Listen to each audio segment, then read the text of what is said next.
Now, we all heard of those two words, calorie counting, but what exactly is a calorie? Now, here to help us understand this better is USN National Training Manager, Gareth Powell. Gareth, good morning to you and welcome to Expresso. Thank you very much. All right, calories, man. What exactly is a calorie? A calorie is nothing more than a measurement of the energy available in something. So 1 calorie would be equal to heating 1 litre of water up by 1 degree Celsius. Okay. That's very scientific. It's the energy made available in the food groups, and then when they go into the body, obviously, it's the energy made available to the system as well. Okay, so let's start off with how many calories does the average person need? Average woman? Average female, between 1,800 and maybe 2,200 calories. It's obviously dependent on their frame, their physique, the type of exercise that they do, and their demands as well. Okay. Average male, between 2,400 and 2,600. That's average. All right. Now, are there something like good calories and bad calories? There are. I think let's try and define what a calorie and a kilojoule is, because I think that's where the confusion comes in. Yes. Look on the packets there; there's got so many kilojoules, but what does that mean? Where are the calories and It depends on where you are in the world, which country you're in, and what particular unit of measurement they use. So 1 calorie would be equal to 4.18 kilojoules. Okay. In South Africa, yes, we do use kilojoules, but you'll find the majority of people still refer to calories because it's something that we can easily refer to. All right, fantastic. Now, so you've got a whole spread of delicious foods and healthy-looking foods. So what are some of the foods that you think we should try and avoid? Anything that's naturally high in fat, especially when it's animal fat, try to avoid that. So stuff like your smoked bacon, it's got a high amount of fat available on the rind. But there's also good fats that you can go back to. If you know, peanut butter is naturally high in fat, but it's a good fat source. So it's not to say consume lots of it, consume small amounts of it, just more often.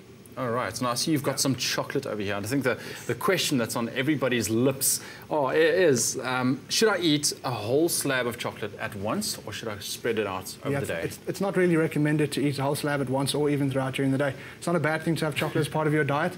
Again, very, very high in sugar, especially with the mass manufactured chocolate available today. Try to opt for your 70, 80 or even 90% cocoa-based chocolates. Those tend to be lower in sugar and much better for you. All right. So I know from experience, I did a lot of long distance running, and after I completed, let's say, a 20-kilometer run, I was starving, and that meant that I used up all my calories or my energy, right? Right, yes. Your body would have utilized your available energy that stores in the muscle and the liver to be able to perform that exercise, but then afterwards the most important thing is to recover. So you need to make sure you have access to a meal within 20 minutes to maybe an hour later, post-exercise, to assist the system to recover. Because you've not only damaged your energy reserves, you've also damaged muscle tissue mass, and both need to be addressed. So there you need a good combination between your carbohydrates, your grains and cereals, and then your proteins, which would obviously be your meat sources. All right, so let's say I am a long-distance runner, How important is it that I get the right amount of calories? No, it's essential.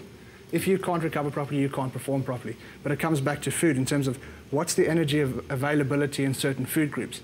So when we have a look at something like a protein, it's 4 grams or 4 calories per gram available in a protein source.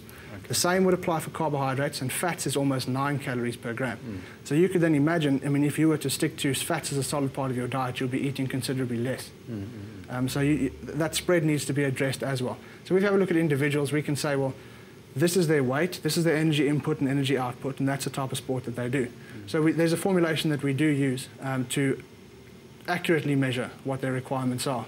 And then based on that, we can address the food to their requirements. All right, cool. So good and bad options on the table. Let's get to that. So what did I see? You've got some fries, chips here. What about chips? I'm a sucker for chips. Generally a bad option. They tend to be fried and flavored excessively, so I'd say generally that's not a good option. Good options would most likely be, if you have a look at carbohydrate sources, have a look at that. It's muesli. That's not the fried variety. So we know it's whole grain. It has got raisins in it as well, which assist you more. There's not really a bad selection of carbohydrates in here, but if I had to go for maybe fats, let's have a look. You've got lard, pork lard versus olive oil. Always go for the olive oil variety. It's a natural plant variety versus the animal fats. Protein, here's a great combination of good versus bad. Bad on the front being your fried bacon, and then on the back your grilled chicken breast. All right, what about lasagna? It's also one of my favorite meals. I suppose it could be if it's a homemade lasagna, if you're selecting the right ingredients. But if it's a ready-made variety like this, again, you can't really be 100% sure about what's going into that product. Yeah. Are there hidden calories? I'm sure there definitely will be in there. Yeah. So when it comes to preparing, and remember we're talking about people who are maybe changing their lifestyles and with their New Year's resolutions, that is not an option for them. Okay, cool. Now, let's talk about calories. You know, can you get calories that's not in, let's say, a food source like this? There are other calorie options. I mean, you've got your meal replacements and your shakes and that type of thing, and you do get calories from your drinks, your juices, even your flavoured waters. That carries a high amount of calories with it. I think the most important thing to assess is, you've got to have a really good balance between your fresh fruits and vegetables, between really good protein sources, and then good methods of preparing that.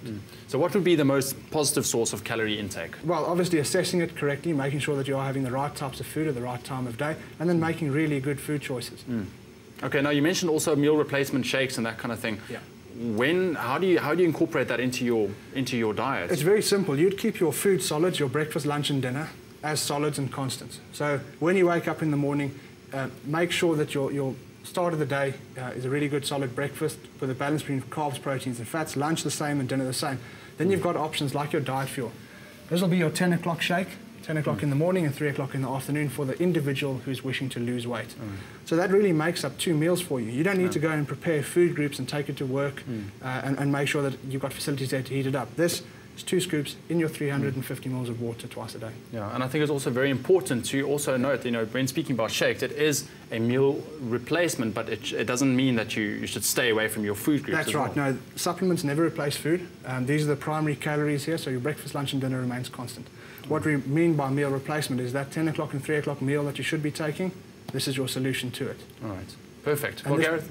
This would be equal to around about 1 chicken breast and half a cup of rice. Okay. That's an ideal meal for the average slimmer. And that's exactly what it is. It's a supplement. That's right. There we go. Perfect. Gareth, thank you so much. It was great having you again. Thank you. There we go. Calories, calories, calories on everyone's lips. But there we go. I hope we cleared up some calorie myths for you right there. But if you want to have more info, please go to our website, www.expressoshow.com.